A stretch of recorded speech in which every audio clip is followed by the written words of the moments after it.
In May 1974, the design of the Internet was published in the IEEE Transactions on Communications. Robert Kahn and I felt strongly that the design and protocols of the Internet needed to be freely and openly available to any interested parties. A long time later, the Internet was running, there was email running over, there was no web. There were no websites, no web pages, no links. I felt that it was really important that there should be, so I invented the web. And as the World Wide Web project grew, I needed collaborators. The Internet has been built on the basis of collaboration among a diverse and constantly evolving set of interested parties. And this is a foundational idea that must be preserved. The web has now become an essential public utility. The web we can trust, that is the web we want. The web that contributes to peace, that is the web we want. The web that is open and inclusive, that is the web we want. The web of opportunities and social justice, that is why I am here.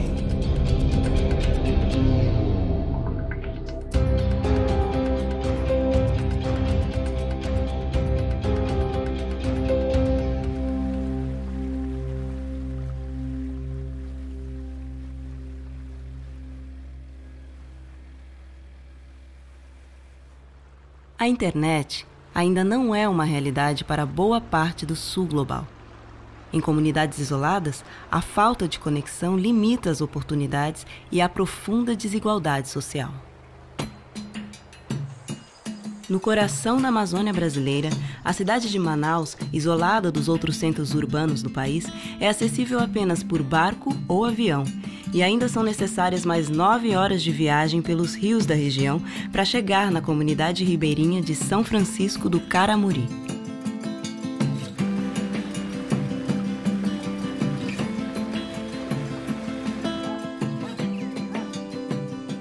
A gente hoje está ficando velho, não aguenta mais. Para nós chegar na cidade, se não for através desse ramal, nós vamos ter que pegar um barco, sair daqui 1 hora da tarde, vai chegar 3 horas da madrugada na Panaí. É muito difícil. E de ônibus você sai 6 horas, quando é 10 horas tá lá, entendeu? Esse ônibus é o que faz a linha de Caramuri até a estrada, né, que chega até o Rio Preto. E ele está nessas condições aqui porque quando chove ele não tem condições de subir as ladeiras e por isso ele está parado. Aí foi 2 semanas que não teve mais, não teve condições de fazer o transporte para o povo e o povo está sofrendo, precisando desse ônibus para levar até o Rio Preto. A produção vai estragar dentro do caminhão porque ele não consegue sair, né? Conseguir só asfalto aí, com certeza, as coisas mudaria para melhor, né?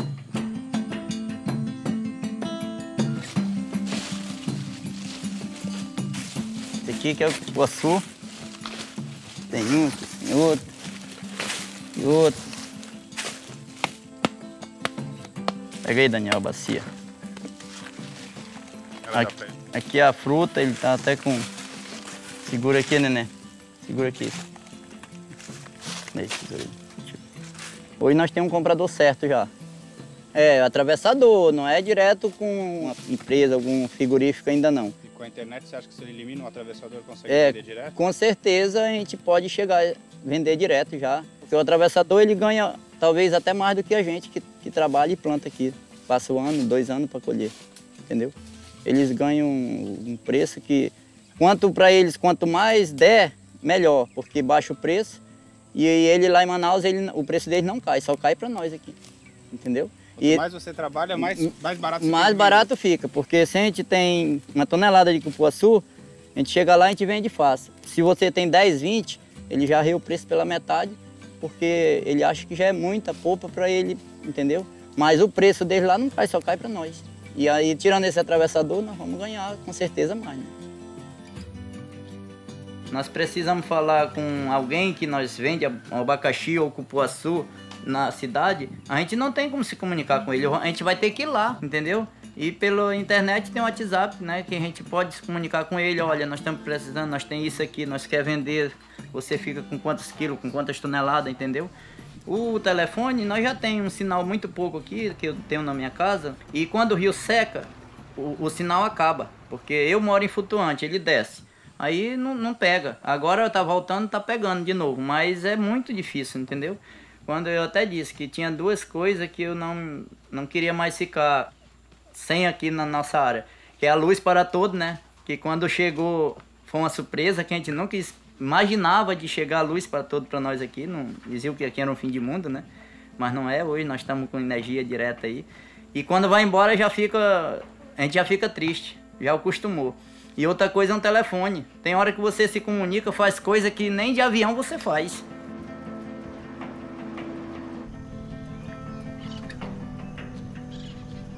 Nós temos que procurar o sinal em volta da igreja, principalmente na frente, para ter acesso. Falamos sempre quando é feita a ligação no viva voz, porque se mover o celular, tirar da posição, o sinal cai e a comunicação é interrompida. É como se fosse um telefone fixo, mas no viva voz sem fio, né? Aumenta o caldo aí do feijão, Sapinho, que eu vou almoçar aí também. Tá? Tchau, ó. Caiu a ligação? Caiu. Tá ótimo.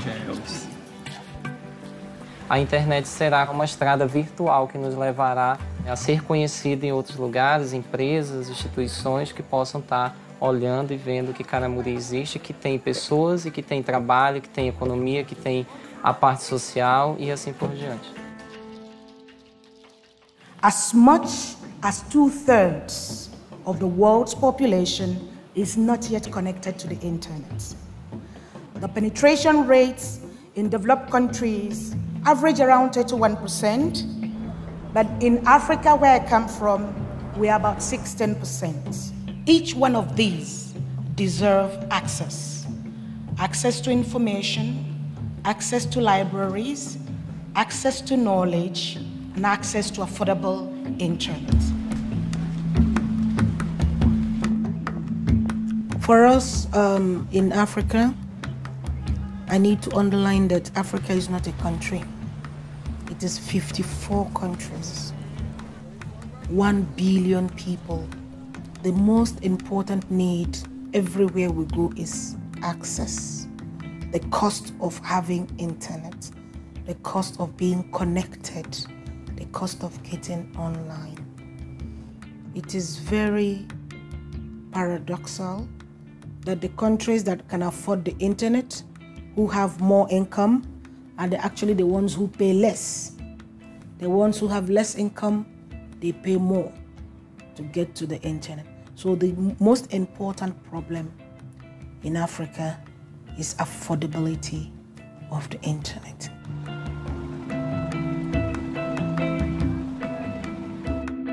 No Brasil, os mapas de renda e de conexão em banda larga praticamente se equivalem.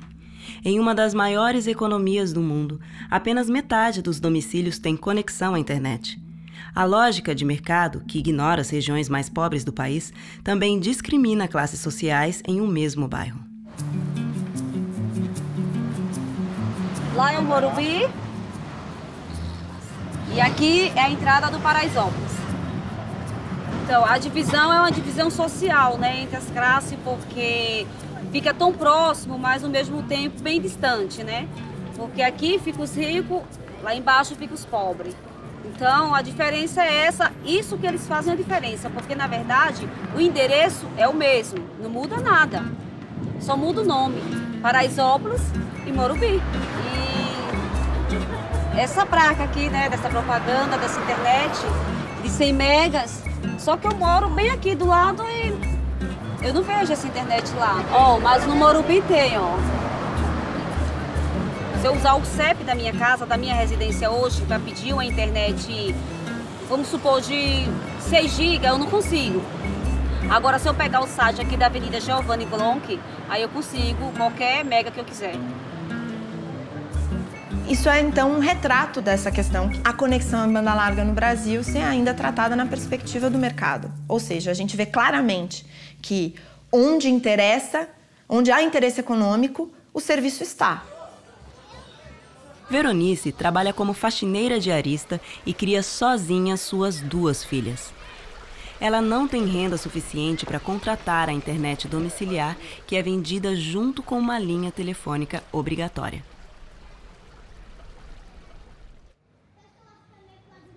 Eu uso primeiro a internet, que eu gosto de usar na minha conta bancária. Economiza dinheiro e tempo, né? Porque para mim ir num banco ver, eu tenho que pegar uma condução. Eu uso o Facebook, eu pesquiso filme, pesquiso, minhas filhas jogam também na internet. A minha filha também pesquisa trabalhos escolares. Eu pesquiso alguma coisa do governo. Vou ver fofocas também. Esse cabo azul eu comprei. A gente colocou lá na casa da vizinha da internet e aqui no meu CPU. Eu comprei porque para você pegar a internet de outra pessoa, você tem que comprar o seu cabo. Eu comprei 80 metros.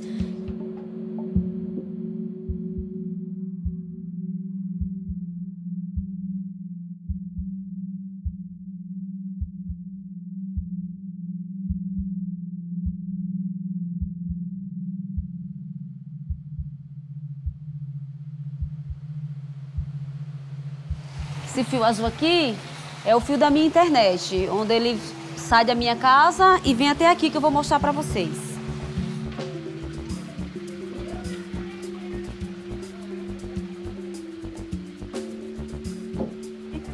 Oi, Lucimar.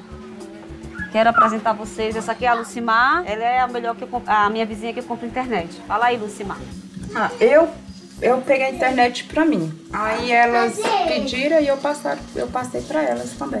Eu já troquei já troquei do aparelho já 3 vezes e além tá a mesma coisa.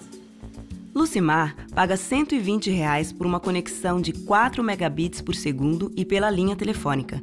Ela divide esse custo com sua irmã Lucimara e suas vizinhas Veronice e Patrícia.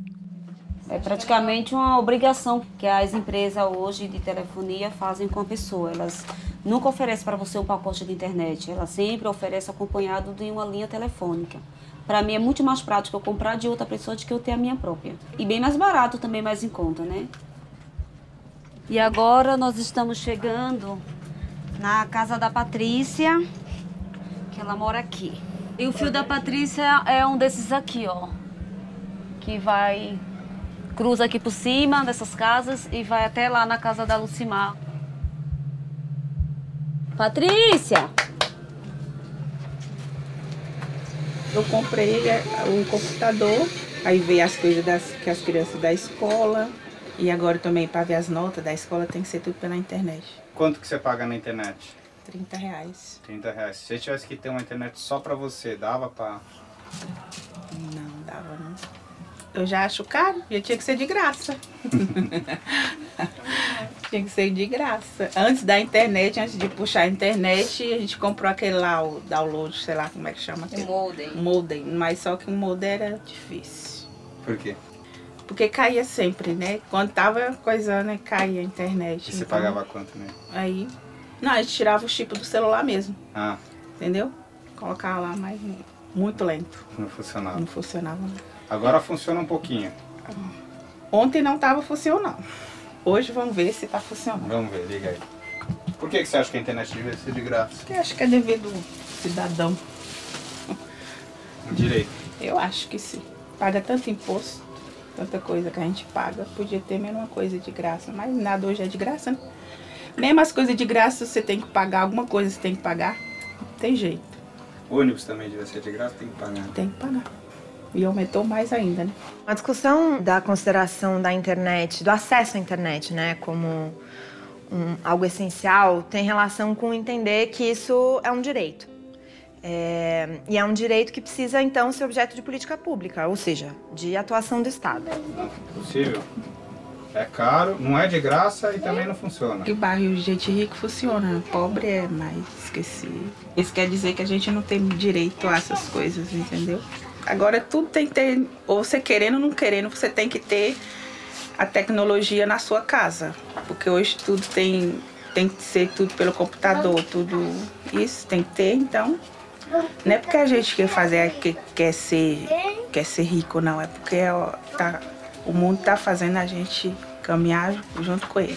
Entonces, para mí el Internet va vinculado muy claramente a la universalidad. O sea, si todos los derechos son universales y el Internet es un instrumento para el ejercicio de muchos derechos, también debe ser de acceso universal. A infraestrutura de telecomunicações está concentrada nas mãos de poucas corporações. Essas empresas controlam a oferta do serviço e limitam as opções de acesso. O cenário é ainda mais grave quando analisamos a infraestrutura internacional. Mais de 70% dos grandes troncos globais da rede pertencem a uma única empresa norte-americana, a Level 3. Quem controla a estrada, controla a mensagem.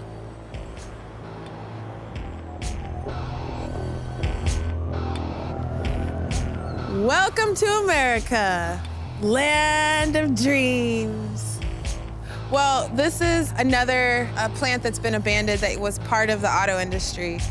So this is just another example of what happens, you know, when an industry is building infrastructure.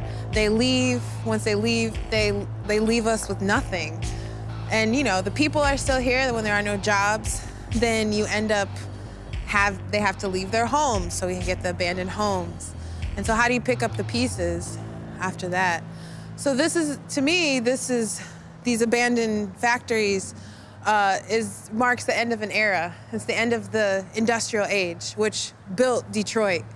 And I feel like what I've learned from this is that we can't let the companies control the infrastructure of how we live. We need to understand how technology works. We need to be able to build technology for ourselves so it's doing what we need it to do. How are we going to make sure we don't have information blight, that people are going to, you know, still be able to communicate in ways that are meaningful? What happens when someone decides to kill the switch? And these are the big questions that we're asking, and this is why we're building these mesh networks, because we want to have, we don't want to stop communicating with each other. It's extremely important that we stay connected and we build relationships. As redes convencionais de internet partem de um único ponto para conectar as residências. Já nas redes mesh, os diversos pontos estão ligados entre si, com acesso a aplicações exclusivas dessa rede, tais como rádios comunitárias, bancos de dados e o que mais se quiser desenvolver. A rede mesh ainda pode ser conectada à internet em um ou mais pontos.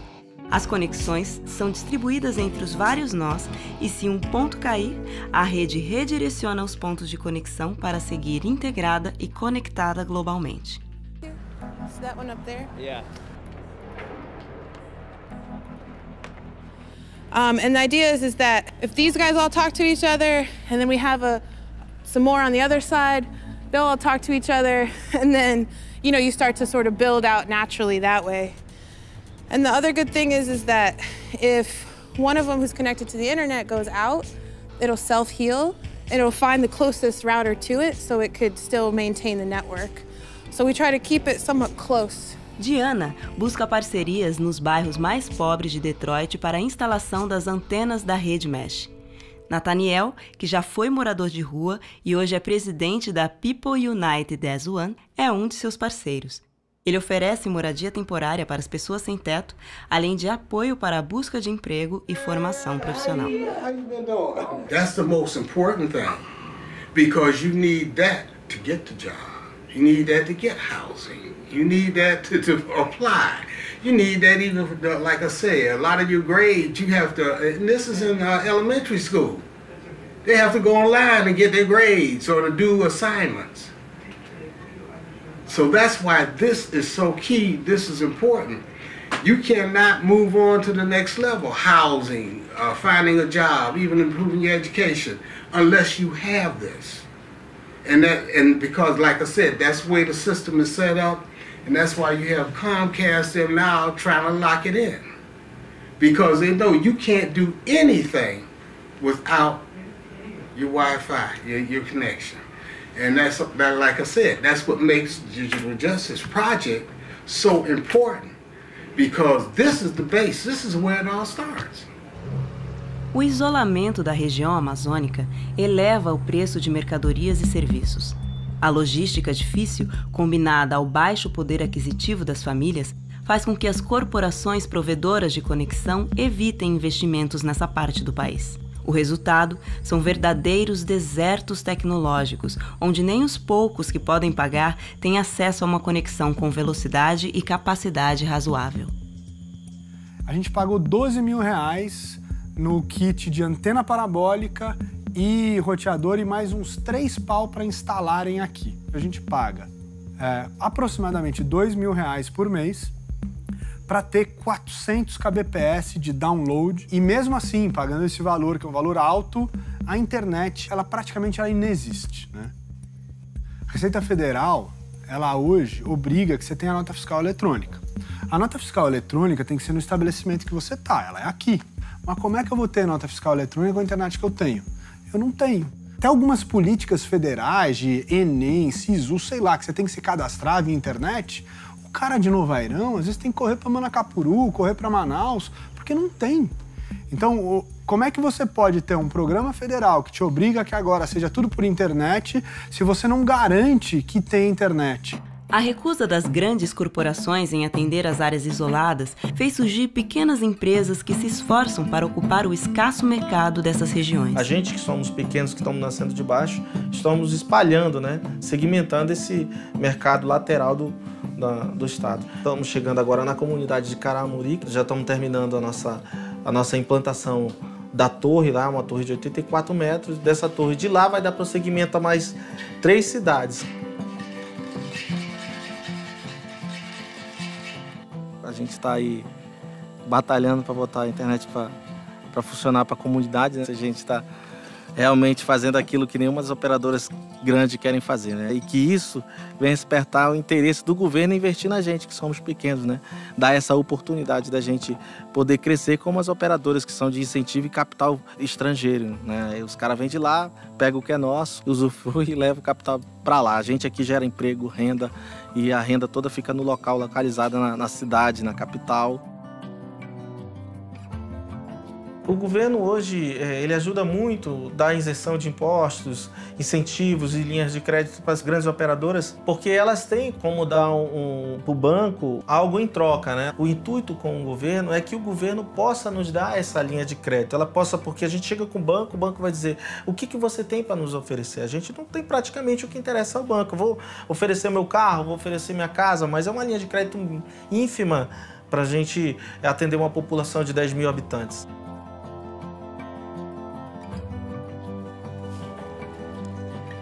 Ela já tá segura ali, né, Casa?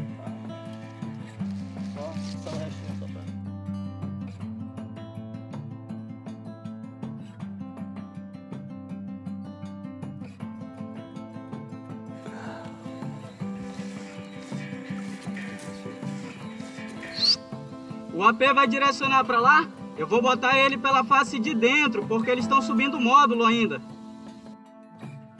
Se há um entendimento de que esse acesso é algo que tem que ser garantido a toda a população, e claro que tem altos investimentos em infraestrutura, mas sendo parte de uma política pública e de atuação do Estado, é possível que isso chegue até a casa das pessoas ou em lugares públicos próximos, praças com Wi-Fi aberto ou escola pública com conexão de qualidade para os alunos e para a comunidade em volta. É possível planejar para que essa conexão chegue para as pessoas de uma maneira ou a baixo custo ou de graça, e essas pessoas poderão ter um acesso à informação que elas nunca tiveram, poderão ter um acesso à educação e à cultura que nunca foi possível, poderão inclusive criar iniciativas comunitárias e mobilização comunitária para exigir ou provocar o poder público em relação a questões que ainda não foram resolvidas naquela comunidade. Nesse espaço funciona a sala de aula, onde todos aprendem e consequentemente todas as séries juntas, 1º ao 4º ano, que é o que se pode ter nesse momento na escola de Caramuri. Aqui no próximo funciona a secretaria da escola, temos aqui um computador com impressora e também é onde o professor atualmente dorme, onde se guarda material de limpeza, onde também guarda alguma parte da merenda, felizmente tudo junto, por não termos espaço. E tendo o computador, mas não tem a internet. Então, em toda a comunidade, a biblioteca que temos é essa, são poucos livros, é limitado ao conhecimento. E com a internet nós vamos ter a facilidade de pesquisar tudo aquilo que for exigido, tanto pela parte da educação, como aquilo que nós quisermos conhecer com curiosidade de ter mais aprendizado, vamos ter essa oportunidade. Todo Estado tiene la obligación de invertir en el Internet, de subsidiar el Internet para hacerlo llegar a las zonas más rurales, más remotas y más pobres de la sociedad. Para que todo el mundo, no necesariamente en forma individual, puede ser en forma comunitaria, pero que todo el mundo tenga acceso al Internet. Porque si no, lo que estamos generando es un privilegio para una élite tecnócrata o económica. Eso no es correcto. Entonces tiene que ser, como fue el teléfono originalmente, un servicio para todos.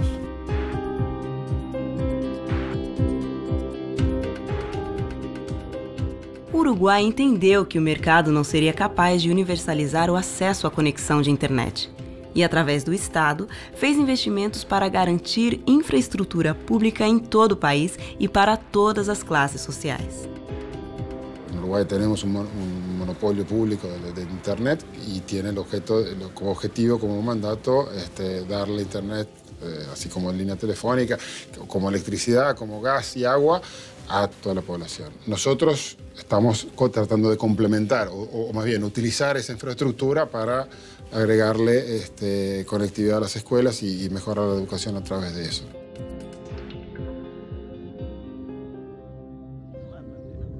Creo que de alguna manera, específicamente a las escuelas rurales, le significó un cambio el acceso a determinadas actividades y a conocer cosas que de otra manera no iban a tener.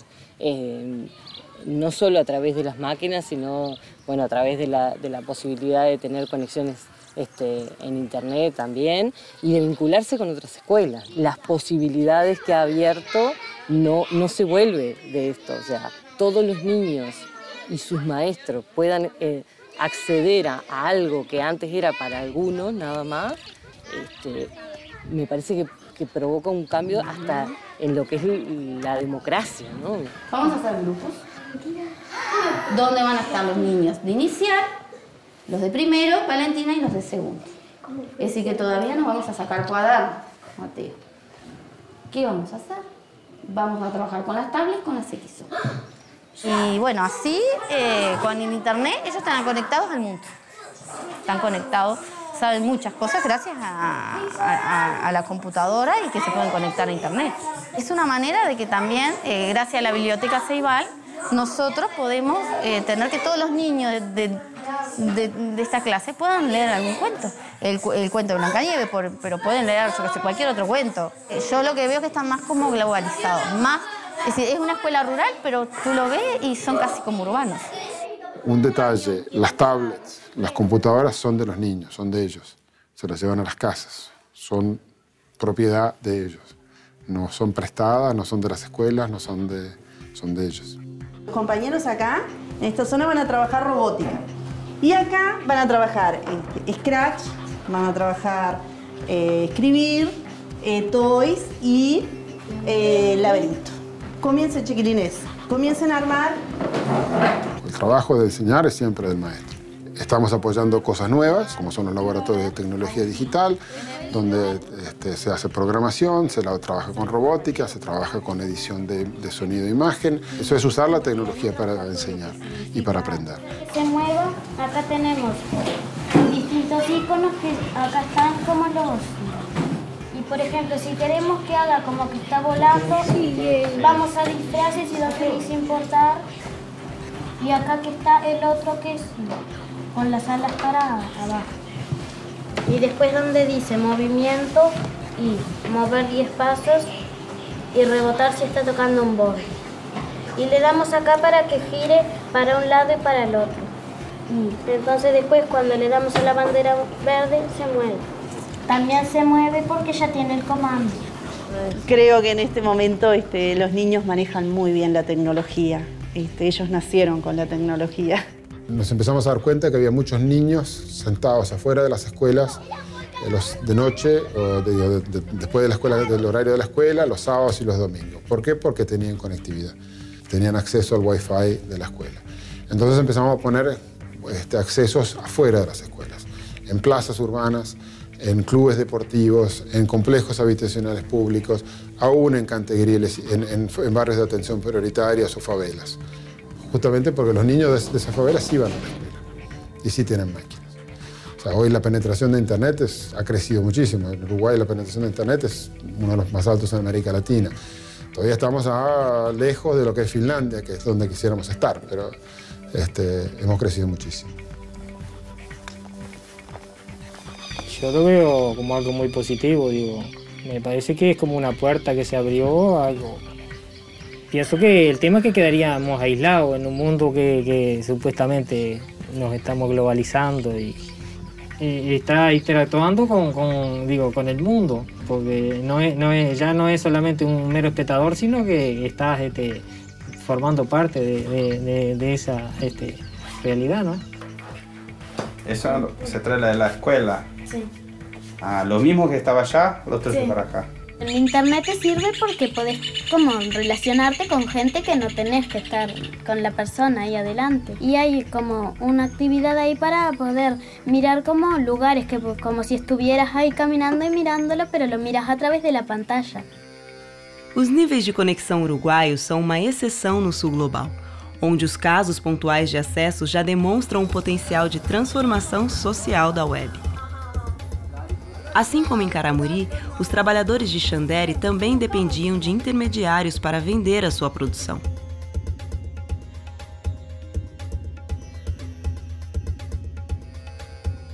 You know one thing, Jakarta is the first computer.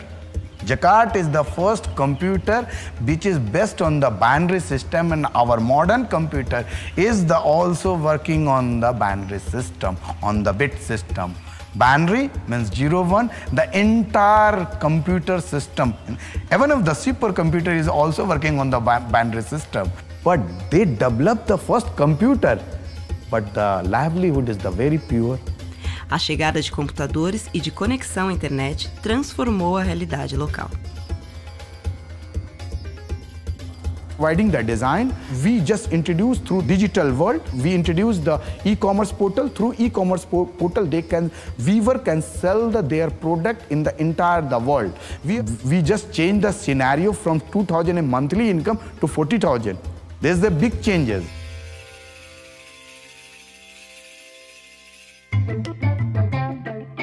No Quênia, a população utilizou a tecnologia para criar uma alternativa ao inacessível sistema bancário do país.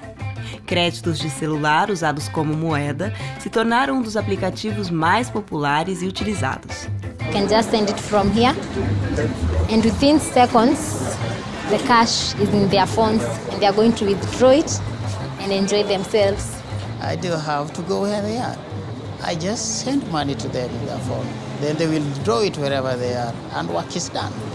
So I find it very efficient. So I give her my mobile phone number. Now I'm receiving a message from M-Pesa. Confirm Kenya shillings 100 cash. I have to sign that I've received that money in my phone. Now I can send this money where I want, or pay a bill, electricity, water, or buy some items with it. Initially, I thought these are con men, but when it worked, I found it good. Since then, I've been using it.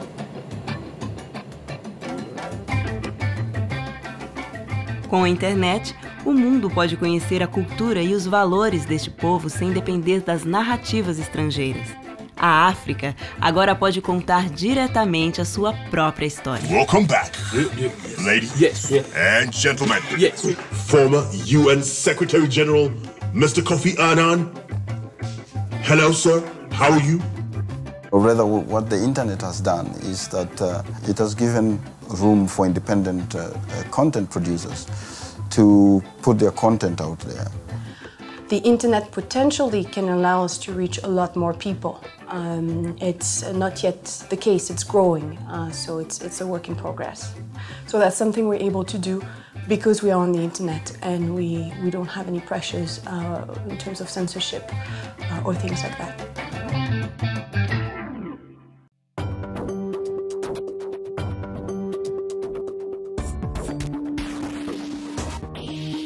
A liberdade de expressão e a participação social ganham força quando nos conectamos em rede.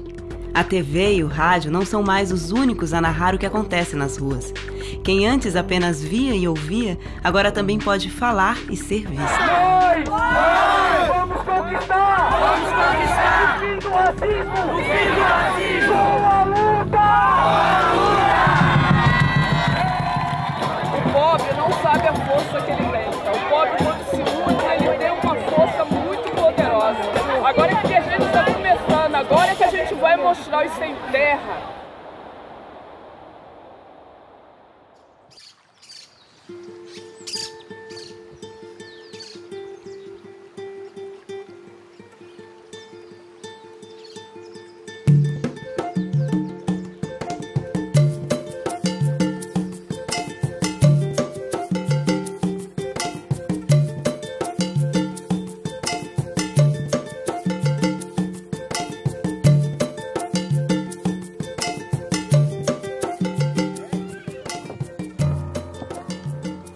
Pessoal, vamos ao centro social que a internet chegou.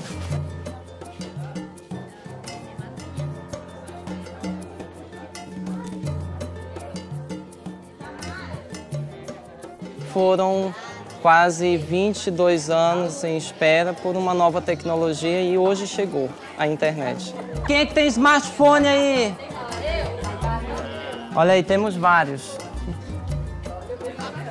Estamos hoje felizes por estarmos recebendo na comunidade o sinal da internet. Ali os técnicos instalando o provedor que irá distribuir o sinal gratuitamente, doado pela empresa Novas Soluções, na área social da comunidade. Posteriormente, cada um de vocês poderão conectar em suas próprias casas, comprando, aderindo o pacote da internet.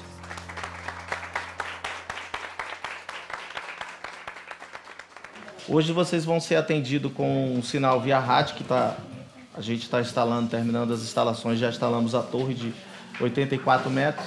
E, gente, é um desafio muito grande, é um investimento muito alto, mas vai valer a pena cada centavo, porque todos os investimentos que nós fizemos na área rural, fora da área urbana, nos trouxe muito mais benefício do que dentro da área urbana.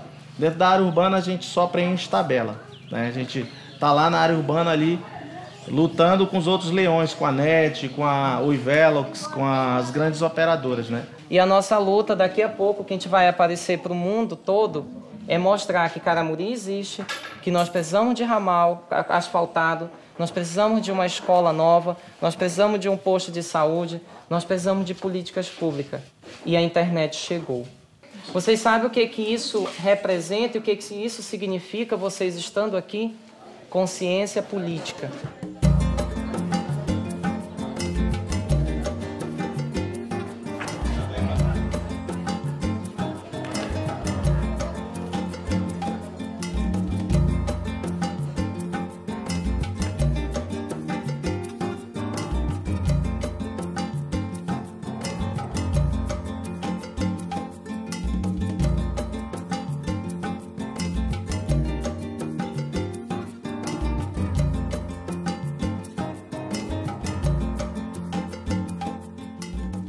And I started going to school on the internet.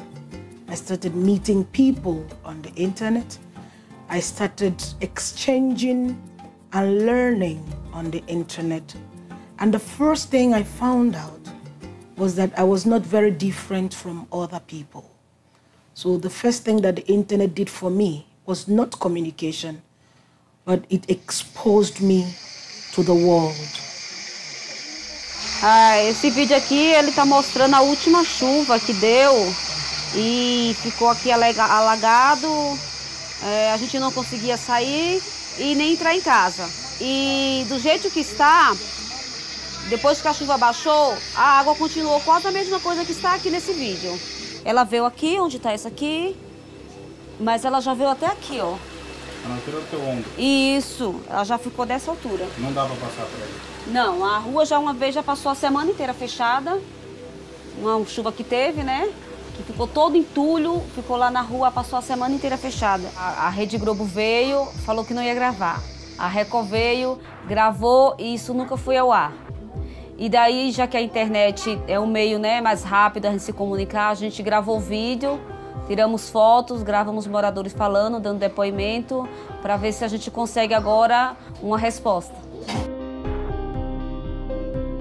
Uma vez conectadas, as comunidades de Caramuri e Paraisópolis superaram uma importante barreira de acesso a direitos fundamentais. Agora, novos e mais complexos desafios se colocam no uso da rede. Well, we're at a moment where technology is enabling an incredible diversity of people to participate in the creation and the sharing of culture. Over the 20th century, the creation and professional distribution of culture had become so concentrated in the first world nations. And now the technology is inviting everybody to participate and to create and to share. The pitch, a swing and a miss, strike three. The jump shot from the corner. Ever want to watch two things that are on at the same time? Well, now you can, because Sony's revolutionary Betamax deck, which hooks up to any TV set, can actually videotape something off one channel while you're watching another channel. With Sony's Betamax, you won't miss a thing. A triple play. You've just seen a triple play. No, I didn't. Na década de 70, a Sony criou um aparelho capaz de gravar os filmes e programas da TV. A nova ferramenta irritou os grandes estúdios de Hollywood que não gostaram da possibilidade de suas obras serem copiadas e guardadas por qualquer pessoa. A Universal Studios reagiu e acionou a Sony na justiça por infração de direitos autorais. A Suprema Corte dos Estados Unidos, porém, decidiu que a cópia para o uso doméstico não desrespeitava os direitos autorais, pois se tratava de um uso justo.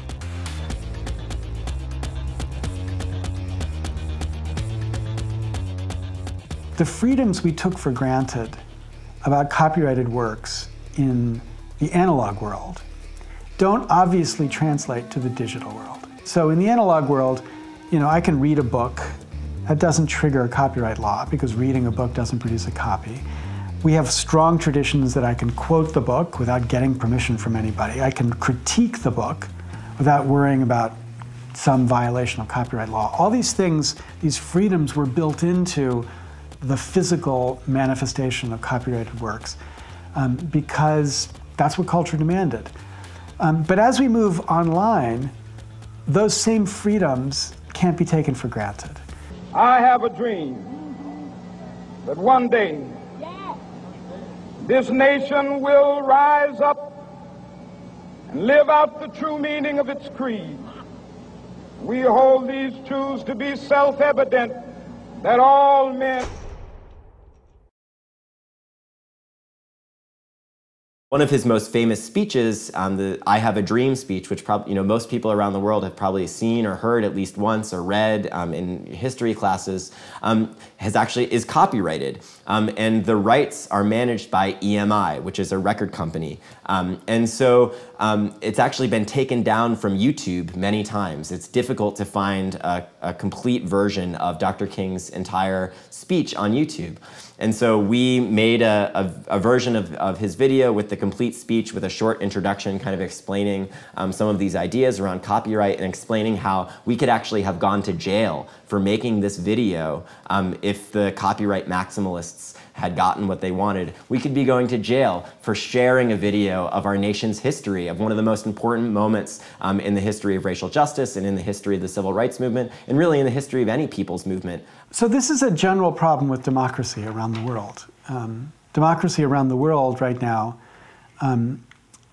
is not responsive enough to ordinary citizens and is too responsive to powerful economic interests. That's especially true in the United States, but it happens everywhere. And so you would think that democracy is exactly the mechanism that we would use to represent the ordinary user as opposed to the business. But instead we see democracy serving as the tool of the economic interests as opposed to the interests of the society as a whole. And what the law is doing is making it difficult for people to do that legally. Think, for example, about a school. A public school is not going to teach its kids to violate the law. So it can't teach their kids how to take videos and to remix them or to build on the photos of other people where the copyright status of all this work is unclear, because that's presumptively to violate the law. So this form of education becomes illegal in the digital space for no good reason at all. Yet we know the schools or the universities or other institutions are not going to engage in that kind of education because the law presumptively makes it illegal.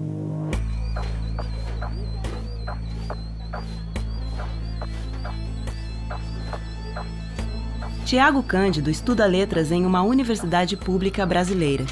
Ele é considerado pela ABDR, Associação Brasileira de Direitos Reprográficos, uma ameaça aos direitos autorais no país. A associação pediu 200 milhões de reais em indenizações pelo que chamou de o maior caso de pirataria digital dos últimos 10 anos. Tudo isso porque Tiago publicou textos digitalizados por diversos estudantes em um blog chamado Livro de Humanas. O Xerox tinha aumentado 50% no valor da cópia. E daí, isso nos grupos virtuais de debates do curso, surgiu uma indignação, achando absurdo esse aumento. Daí foi assim que surgiu o blog. Aqui é a Xerox da universidade, que é onde a gente tira as cópias para os cursos.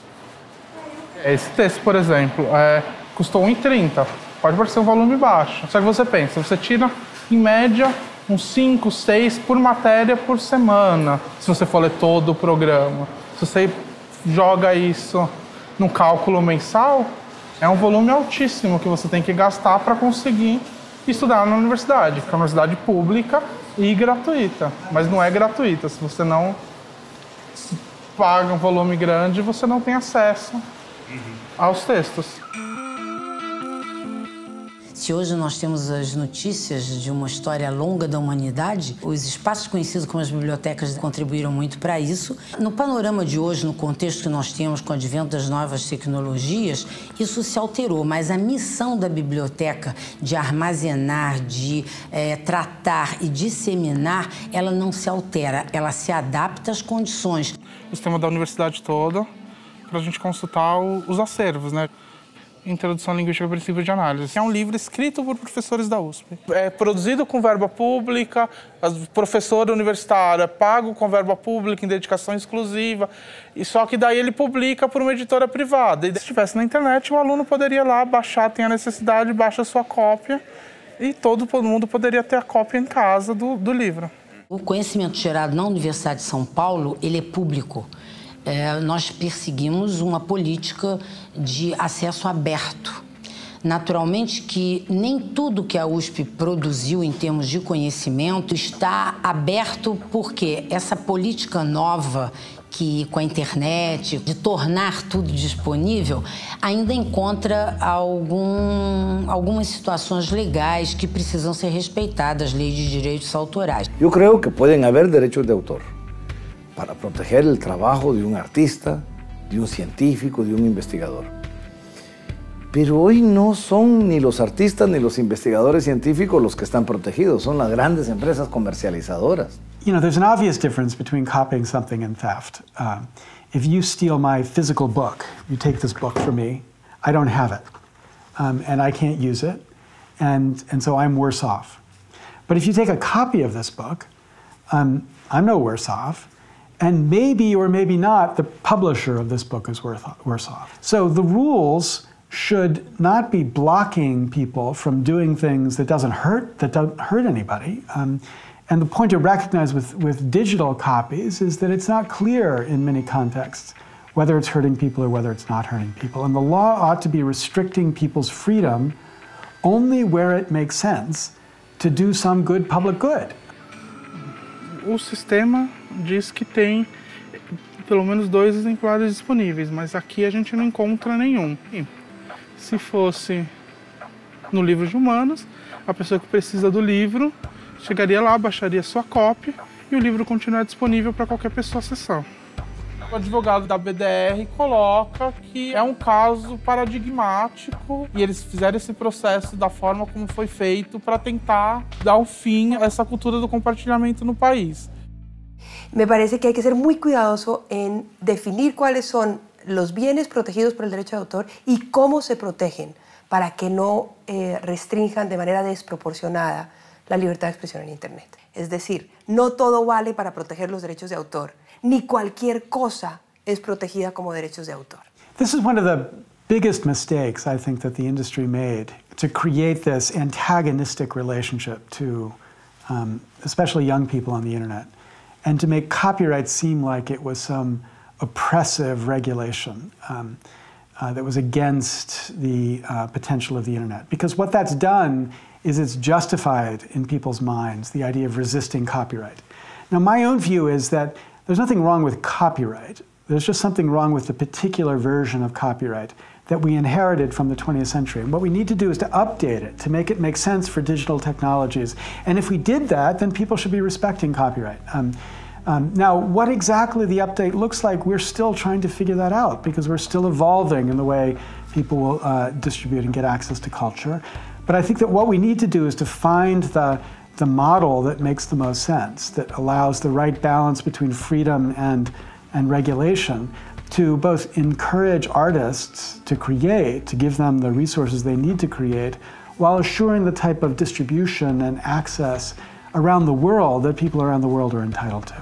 Just because you're using somebody else's copyrighted material does not mean that you are violating copyright. There are many forms of fair use, and you have to take into account the amount of the work that is being used, the purpose of the use, like if it's for an educational purpose, if you are writing a review, if you are doing a criticism, this is all sort of valid fair use.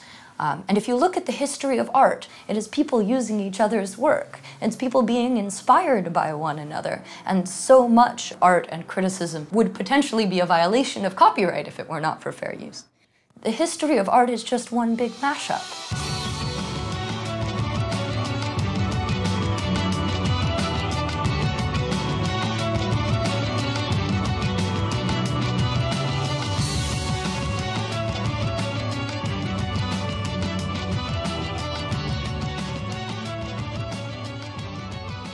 I think what Remix tries to remind us of is who we are as humans.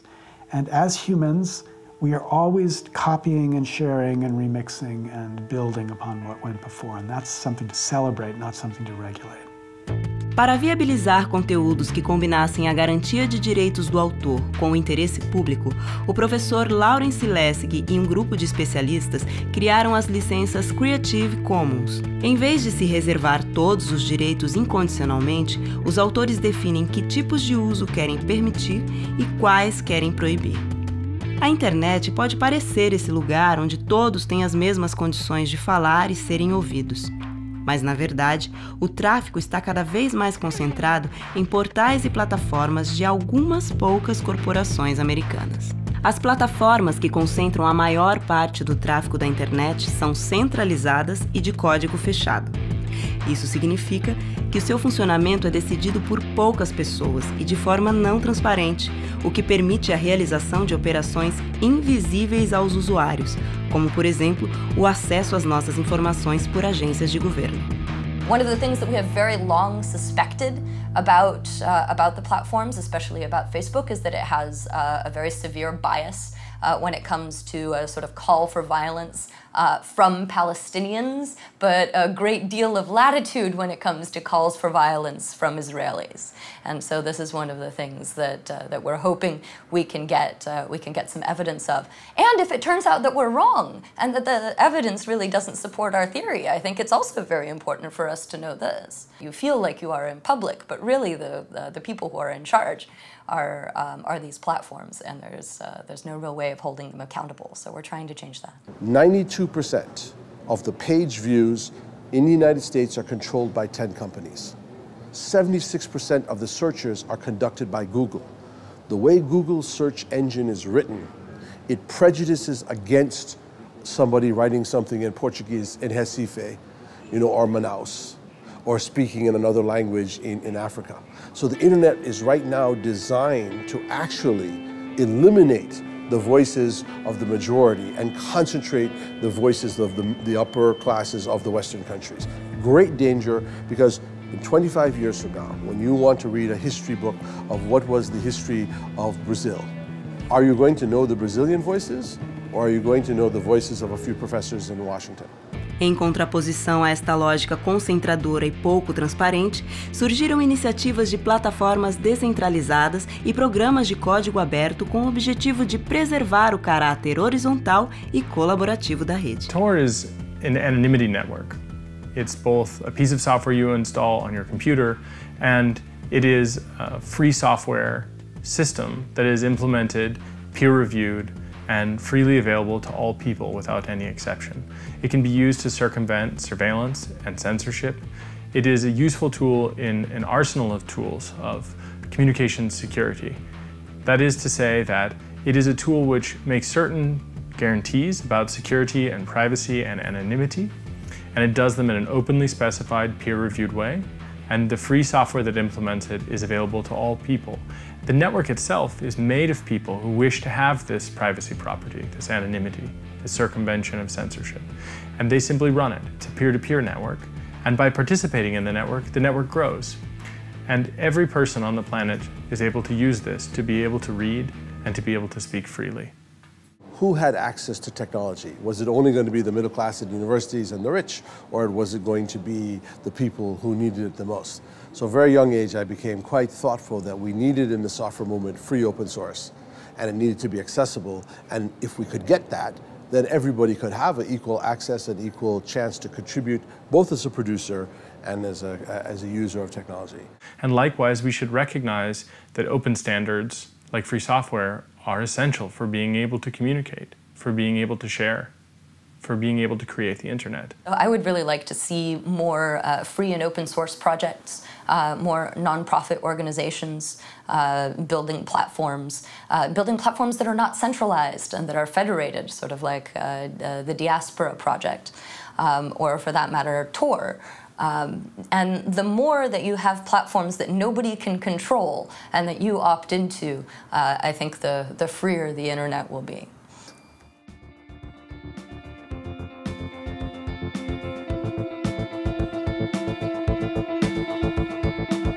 As tecnologias de impressão 3D não é só uma tecnologia, na verdade, o nome impressão 3D é um guarda-chuva para várias tecnologias.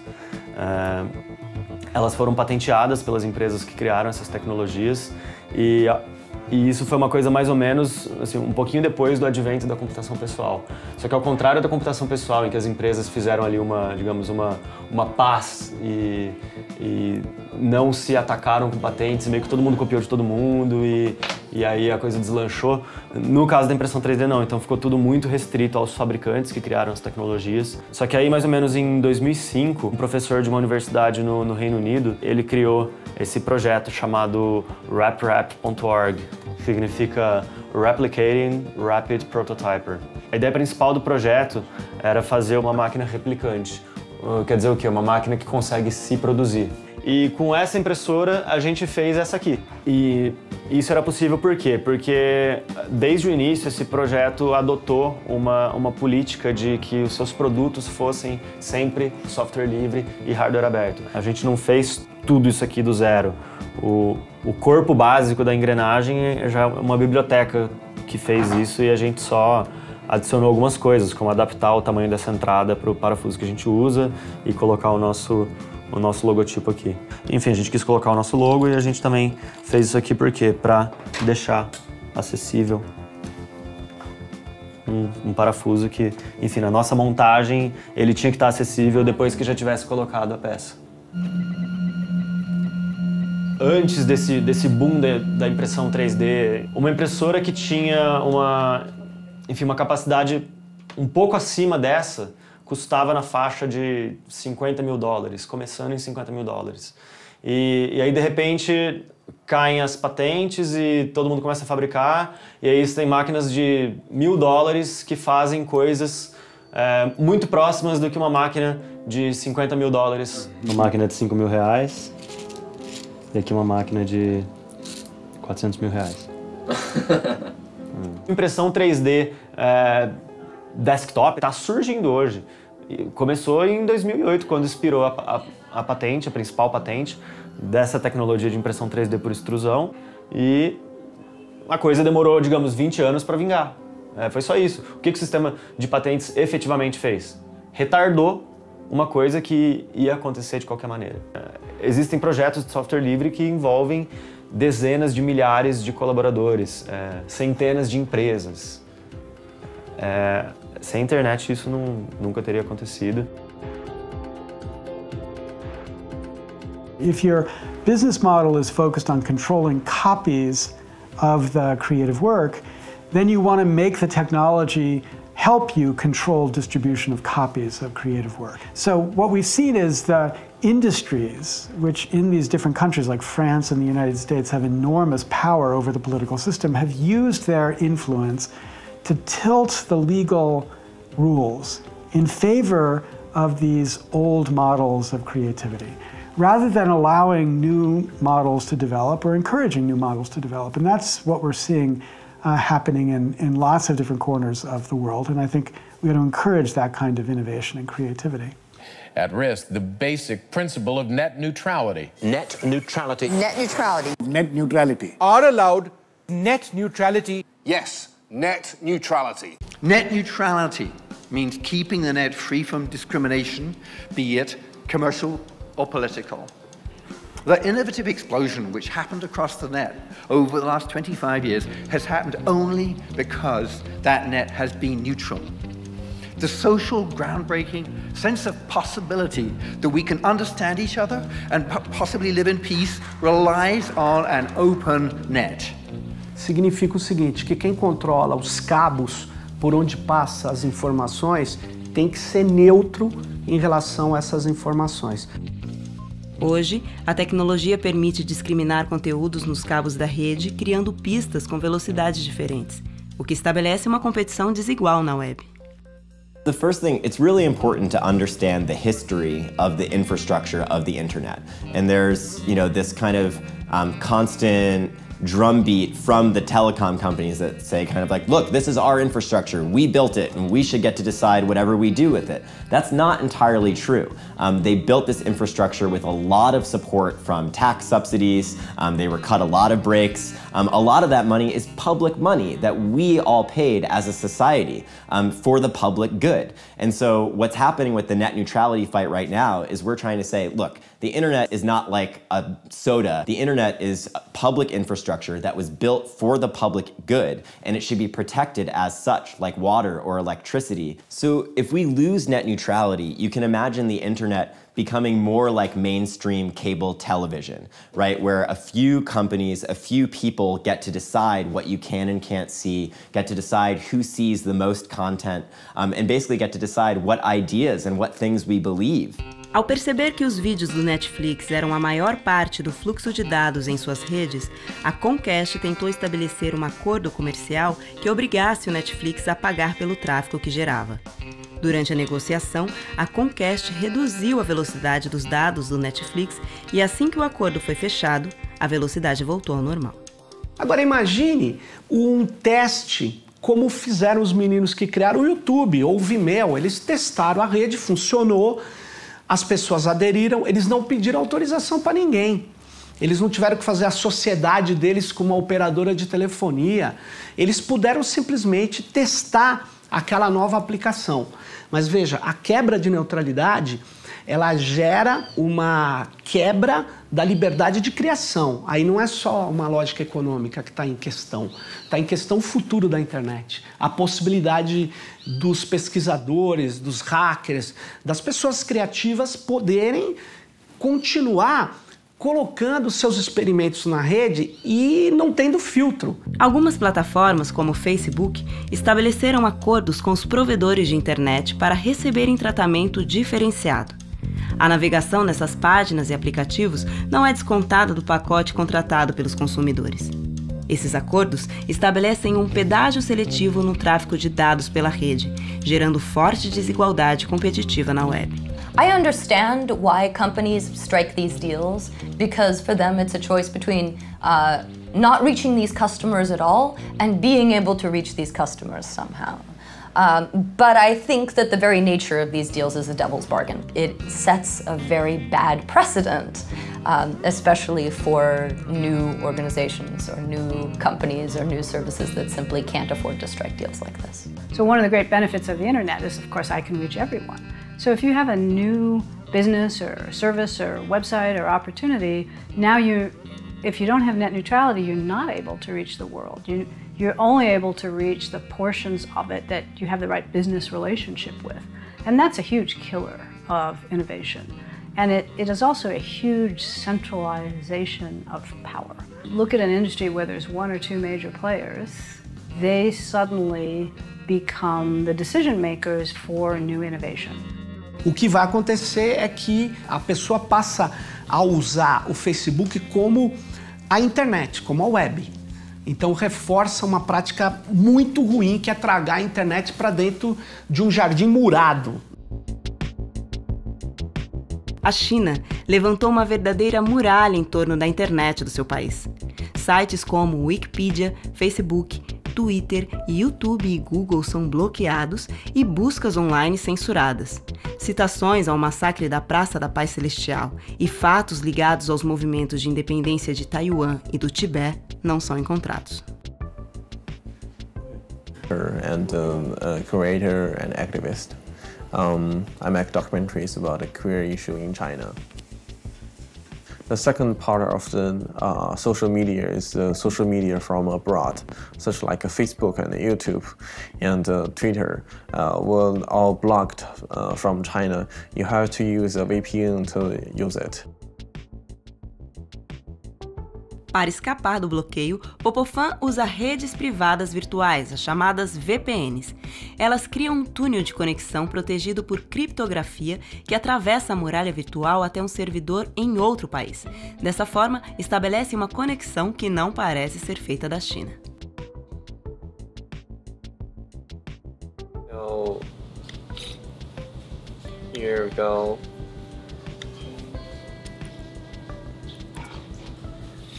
Now, see, Facebook works perfectly now. As a queer filmmaker in China, it's very hard to promote my own film here because, first of all, the film was censored by the government, of internet to promote the screening the events. And also sometimes we put the video online, so internet is very important for queer filmmakers in China and also for the whole LGBTQ movement. Is very important, and for social medias, they included two kind of social media. And the Chinese social medias, including Weibo and WeChat, and Douban, so we can post an event online, but it will be under the censorship of the Chinese government. So once if you post anything political sensitive, then it will be removed. And what we do is that if they remove us, we will post it again, and until everybody see it.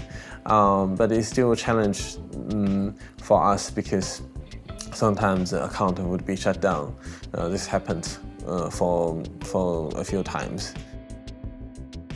Censorship from the government, and it's been so long time. Then a lot of us had self-censorship. I have to admit that I also have kind of a self-censorship myself sometimes.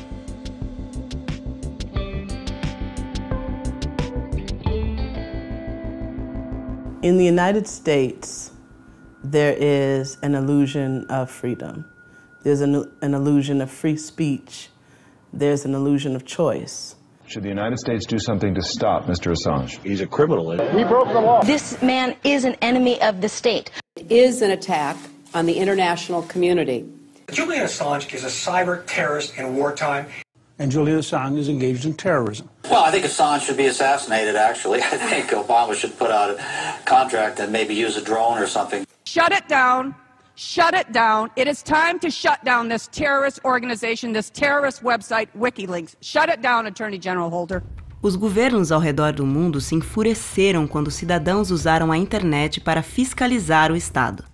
O compartilhamento anônimo de arquivos e a divulgação por plataformas independentes na web permitiram a contra-informação, revelando crimes de guerra e abusos de poder. Light them all up. Come on, fire! Hey, Roger. Keep shooting. Crazy Horse 1-8. Oh yeah, look at those dead bastards.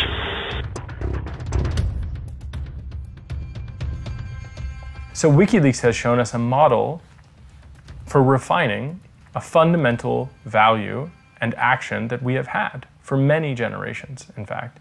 And in this sense, document leaking, where we share information written by the people, often, who we wish to have transparency about, that is a tried and true tradition, and WikiLeaks showed how to transition that to the internet.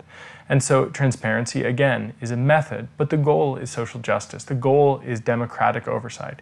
And the motto, the simple motto that is worth considering, and I think worth adopting, is that individuals deserve privacy, but democratic institutions require transparency. So transparency for institutions and privacy for individuals.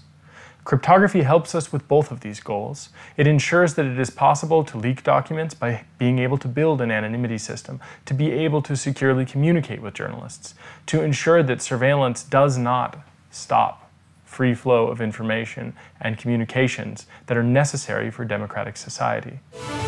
Let's get back to the breaking news right now. The Washington Post and The Guardian reporting the U.S. government is now also tapping directly into the central servers of 9 leading internet companies, including Microsoft, Yahoo, Google, Facebook, AOL, Skype, YouTube, and Apple. NSA and the intelligence community in general is focused on getting intelligence wherever it can, by any means possible, that it believes on the grounds of sort of a self-certification that they serve the national interest. Originally, we saw that focus very narrowly tailored as foreign intelligence gathered overseas. Now, increasingly, we see that it's happening domestically. And to do that, the NSA specifically targets the communications of everyone. It ingests them by default. It collects them in its system, and it filters them, and it analyzes them, and it measures them, and it stores them for periods of time, simply because that's the easiest, most efficient, and most valuable way to achieve these ends. What the intelligence community is doing is looking at phone numbers and durations of calls. It's a 5-year-old child in Kansas City who happens to pick up a phone. That information is going to be recorded. It's everybody. So that's the definition of mass surveillance. And my team's assessment was that they help us prevent terrorist attacks. Terrorism is the justification that the U.S. government gives for every single thing that it wants to do, from torturing people to imprisoning people at Guantanamo with no trials to invading and destroying Iraq. It's almost automatic that every time the U.S. government wants to do something, they try and scare people into believing that they need to do it in order to save them from the terrorists. You can't have 100% security and also then have 100% privacy and zero inconvenience.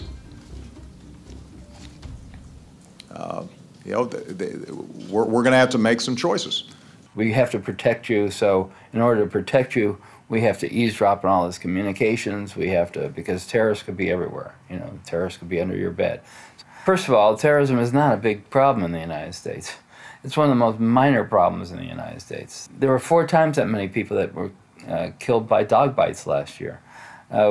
We have 50,000 people killed a year in gun-related violence. Yet we don't pass laws restricting people's use of guns. Historically, what governments use surveillance for is to punish dissidents or to anticipate political movements and prevent political change. The United States has created a cyber command. They have a cyber army, they have a cyber navy, they have a cyber air force. And the whole object of this is to, it's what they say, it's actually their motto, it's to dominate cyberspace. And they want to collect it all. They don't want to collect some information, they don't want to collect much information, they want to collect the entire internet, to store the entire internet so that at any given moment they can search it and read whatever it is that people online are doing. And this isn't just a dream that they have that's far off into the future, this is something they're very close to fulfilling. The NSA and the GCHQ, which is the British spy agency, every single day collect billions of emails and telephone calls and chats and online searches. Bluffdale, Utah, 25 miles south of Salt Lake City, the NSA is nearing completion on a gargantuan new project. It's named the Utah Data Center. They collect so much information that they just physically don't even have the space to store it all.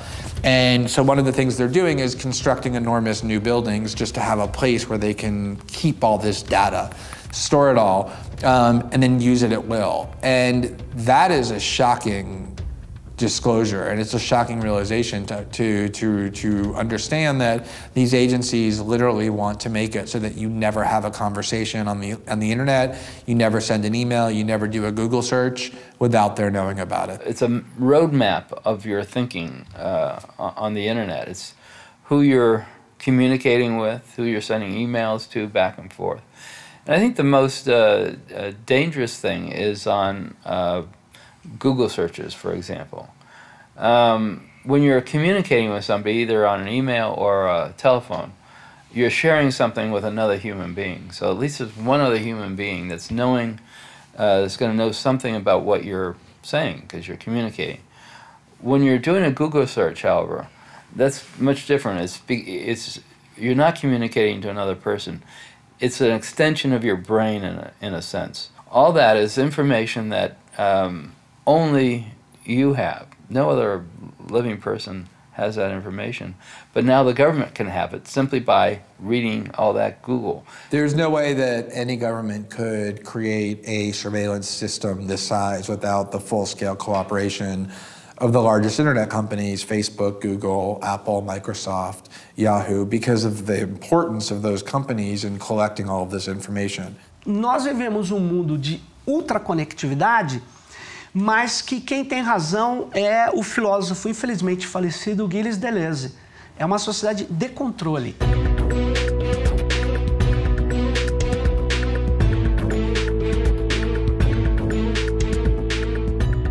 O portal do Centro de Operações, ele disponibiliza câmeras, você consegue navegar lá e cada vez mais a gente se prepara para abrir o que a gente puder de dados. Claro que existem informações sigilosas, essas não serão abertas, a posição do guarda e o telefone dele não vamos abrir para a população, mas uma localização de uma câmera, o pluviômetro onde ele está chovendo, isso está aberto, a gente consegue já ver. É importante a gente encontrar certas barreiras que permitam ao cidadão ter um nível de tranquilidade em relação ao nosso trabalho, porque já se discute privacidade, se discute tantas coisas, e a nossa primeira briga sempre é por preservar a credibilidade do nosso trabalho. Então, não é sabendo onde você mora e para onde você vai, qual é o seu nome, que o Centro de Operações vai fazer um trabalho melhor. Eu posso reconhecer deslocamentos. Existem 100 deslocamentos que saem do Alvorada e vêm para o centro da cidade. Tudo bem, são anônimos. Aí é uma noção de grandeza de demanda. Nosso crescimento é um pouco infinito. Conforme a tecnologia vai evoluindo, isso pode chegar onde a gente quiser. A camada das pessoas que resolveram compartilhar com a prefeitura onde elas estão através do Facebook. Não existe isso, mas é possível. A tecnologia permite. Basta eu ter uma parceria com o Facebook e ele ter lá um recurso que você diga que quer mostrar onde você está, que ele já faz isso quando você posta com o seu GPS ligado. Então, viver é arriscado. Usar a internet também é, dar poder a um governante também é. Você, quando vive, você tem que assumir certos riscos. Então, tem uma cota inevitável de risco. A pessoa vai saber qual foi o último lugar que eu entrei na internet. Se eu quiser falar uma mentira que eu estava no outro lado da cidade, a minha mentira vai cair.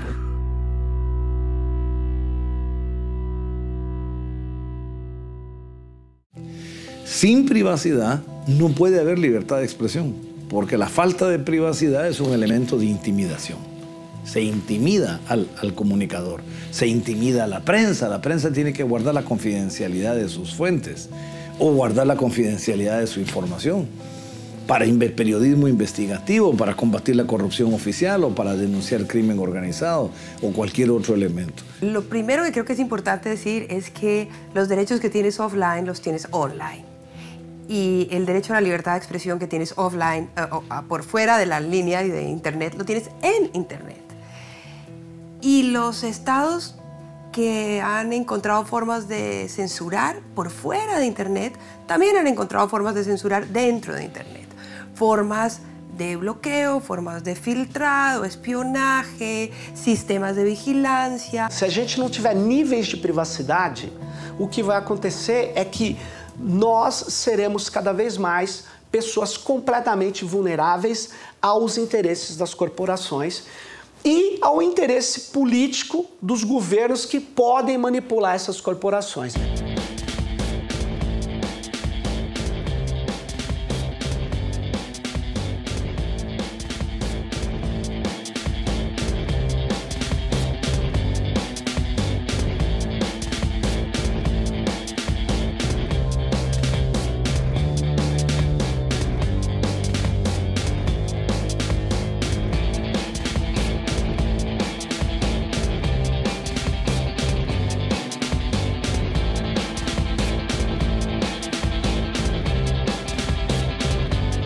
Você se incomoda que a gente grave a conversa que você estava fazendo? Ah, é um pouco íntimo também, né? Você tá perguntando pra mim com uma câmera enfiada na minha cara, é isso? Na verdade, sim. Por quê? Porque a gente estava falando de uma coisa pessoal. Por que é um problema eu gravar e a empresa que você tá usando o WhatsApp ou o que for, gravar não tem problema? Ah, porque, sei lá. Você tinha noção de que tudo que você faz na internet está sendo monitorado por alguém? Acho que no fundo mesmo eu sabia. Pegue o WhatsApp, que é uma empresa agora do grupo Facebook. Você desinstale o WhatsApp. Não se preocupe que quando você instalar, vai voltar tudo que você tinha nele para você. Porque eles guardam tudo. Então, eu só estou pedindo para desinstalar e instalar de novo para você ler com calma a política de privacidade. Ele permite, inclusive, abrir o seu microfone. Ele fala, eu quero acesso irrestrito ao seu microfone. Então, como que ele vai usar isso? Eu não sei. Como a NSA vai obrigá-lo, por ser uma empresa americana, a usar isso? Eu não sei. Eu sei que ela pode ligar o meu microfone sem eu saber. Vocês sabiam que, tipo, todas as buscas que você faz no Google, todas as notícias que você lê na internet, todas as mensagens privadas que você manda, está sendo guardada e vendida como informação a seu respeito? Tipo, vocês sabiam disso ou não? As pessoas sabem onde você está agora, porque ele tem a sua localização. As pessoas podem estar ouvindo a sua voz, porque podem ligar o microfone do seu celular, podem estar ouvindo a nossa conversa. Não sou tão legal assim para as pessoas ficarem tão interessadas. Nós estamos falando de uma invasão não autorizada, é isso? Na verdade é autorizado, porque quando você assina, você clica naquele li e concorda com os termos, você está dando essa permissão para o Google usar as informações que você está passando por aquilo. Por isso que é importante ler esses termos, só que a gente não lê. Some companies require you to read the new terms of service, show that you have agreed to it every time that they make a change. But honestly, who reads that stuff? Let's not kid ourselves. There's pages and pages of very small print with no explanation about what has changed. And it's not like you're going to suddenly stop using the service anyway. And this is sort of a fundamental problem about the relationship between a company and its users. O único receio que eu tenho é como é que vão ser tratadas essas informações, né? Vão fazer o quê? Divulgar para todo mundo? É uma base de dados maravilhosa, né? Governments and corporations are cooperating at a level unforeseen, like at an unbelievable level, at a level that's never happened before. And one of the places that they're cooperating more than anything else is in the development and use of new technologies for surveillance. Você tem hoje empresas que são especializadas em formar perfil das pessoas. Esse perfil das pessoas é utilizado de várias formas para interferir no dia a dia dessas pessoas, para vender a informação dessas pessoas para corporações comerciais, mas também corporações que querem controlar essa pessoa, para dar informações que são de foro íntimo. Às vezes você está consultando uma coisa que é particular, que diz respeito somente a você, né? Até às vezes um assunto político que você está consultando ali, ou mesmo religioso. Por exemplo, se a gente tivesse, na época da ditadura, uma situação como essa, seria uma situação muito mais complicada de administrar pela população, porque os meios de comunicação populares hoje ficariam de uma forma mais restrita, ficariam mais restritos, de uma certa forma vigiados, né? Porque que é gratuito, né? Então você não percebe. É que no início a gente não sabia que o que era oferecido gratuitamente tinha um preço alto, que é o preço da informação. Você era o preço, né? Nós inventamos o conceito de registro eletrônico em saúde, que é você conseguir pegar o conteúdo de vários prontuários que você tem numa rede de assistência e juntar isso num grande banco de dados sobre você. Quando você for fazer um exame médico, esse exame vai vir pela internet. Todos esses dados, todas essas coisas vão estar sendo vistas por alguém que não só você. O acesso à ficha médica de uma pessoa pode definir o valor que ele paga de seguro de vida, o valor que ele paga, o empréstimo bancário que ele vai ter ou não vai ter. Isso define se você vai conseguir um emprego ou você não vai conseguir um emprego, certo? E aí o plano de saúde tem informações médicas suas que você não deu para ele e ele pode aumentar o preço do seu plano, ou ele pode saber que a sua prima tem uma doença e falar, isso tem uma doença na sua família. E nem você sabia que a sua prima tinha essa doença, mas isso pode aumentar o custo, seu custo de vida, porque todas essas informações que são nossas e que a gente não tá sendo passada por aí. Desde que a gente não sabe, né? Tipo, a gente aqui em volta de você é complicado, mas se a gente sair e você ficar sendo monitorada só pelo seu celular, tudo bem. Não, também não. É diferente de você estar enfiando uma câmera na sua cara. O que é diferente? Porque tá no inconsciente, eu não sei. Você não percebe, você sabe, mas não... Você não tá vendo o cara gravar, né? E aqui vendo, fica... Não pode, né? Se você não aceita essas coisas, se você não faz essas concessões, você acaba ficando isolado. É o preço que se paga, né? Você acha pela justo? facilidade da tecnologia. Justo não, porque você tira a sua privacidade, mas facilita o seu dia a dia. Pelo menos no meu caso, facilita muito o meu dia a dia. Muitas dessas pessoas dizem, olha, a privacidade já não existe mais.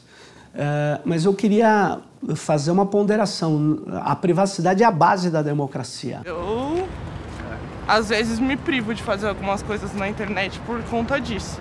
Eu, particularmente, ainda sigo a linha de que, tipo, não devo nada pra ninguém. É o meu raciocínio básico, assim. Tipo, não tô fazendo nada que ninguém possa ver. Não tenho nada assim por mim, não tem problema algum. Você abriria o seu telefone pra qualquer pessoa ler tudo que você mandou? Não tem nada de sigiloso. Every time somebody says to me, I don't really value privacy because I have nothing to hide, I say to them, here's my email address.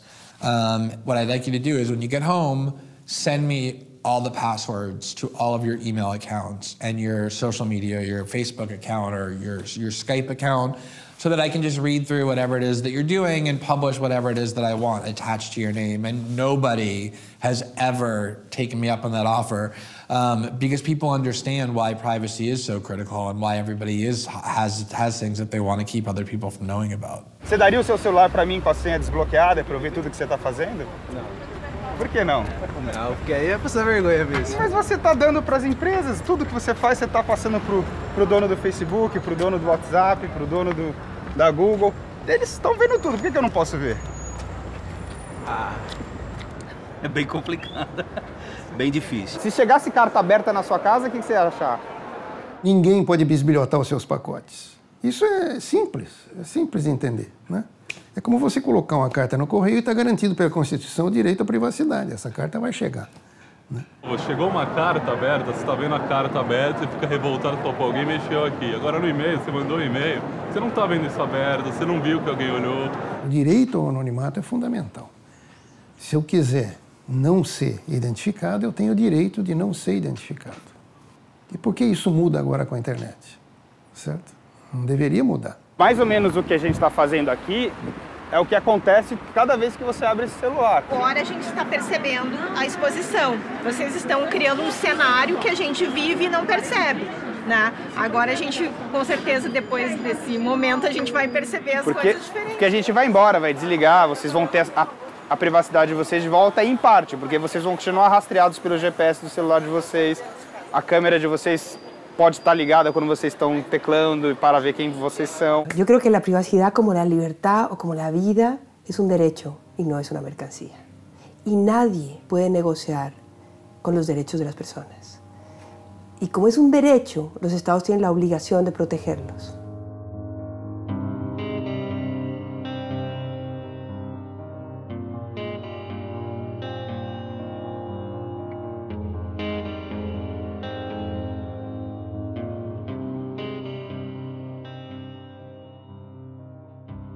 One of the important things to understand is that there are international treaties and positive and negative obligations that states have to uphold your right to privacy, which is a fundamental right, your right to information self-determination, your right to freedom from interference in your communications. These things, however, regardless of being international norms or human rights, or depending on which document we're speaking about, they are right now actively being interfered with, actually. You have this promise of the internet that it has always been held up to be, which is this unprecedented tool of liberalization and democratization and freedom, which it can still be if the internet stays free. But on the other hand, you have the potential of the internet to become the worst and most extreme form of repression and control ever known in human history if we let it be turned into a surveillance society. That's the crossroads we face. Nós utilizamos tecnologias que nos fazem muito bem, facilitam a nossa vida, nos afetam de maneira positiva e nós somos cada vez mais acríticos em relação a elas. E nós esquecemos que tecnologias, elas são instrumentos de poder político e econômico. Elas cada vez mais aumentam o controle sobre a nossa vida de uma maneira jamais ocorrida antes. The point is that the next generation of civil rights leaders, the next generation of human rights leaders is being born online. And that's why the internet is so critical to me. So I hope it's still possible for democracy to work. And I'm betting that it's still possible for democracy to work, and we're doing whatever we can to try to make democracy work. But we'll see. It's not clear. But that's the first step.